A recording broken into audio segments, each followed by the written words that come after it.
Welcome to McPlum, simple solutions served daily. You're ready to join Aakash's meeting. First, confirm the invite date, time, and time zone so you don't join late. Make sure you're signed into the Teams app or a supported browser. Apps are more reliable. Once signed in, open settings and test your microphone, speakers, and camera so you won't scramble during introductions. When devices look good, click the Join link in the invite. That single click starts the joining flow and moves you to the pre-join screen.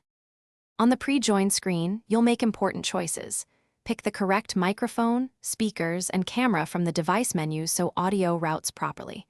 If your environment is busy, enable background blur or a custom background for privacy and focus. Once done, decide whether to join muted or with the camera off. Joining muted prevents noise and lets you unmute when you speak. After confirming these settings, press Join Now. Teams may place you in the lobby if the organizer enabled that option. Once you're in Aakash's meeting, use the toolbar to mute and unmute quickly, share your screen when presenting, and use raise hand to avoid talking over others. You can start recording or turn on live captions for more actions. These tools keep the meeting accessible and documented. If something goes wrong, you can't join or audio fails, restart the Teams app, try joining via a Chrome/Edge browser, or verify the meeting ID and network. Thanks for watching. Stay juicy and subscribe.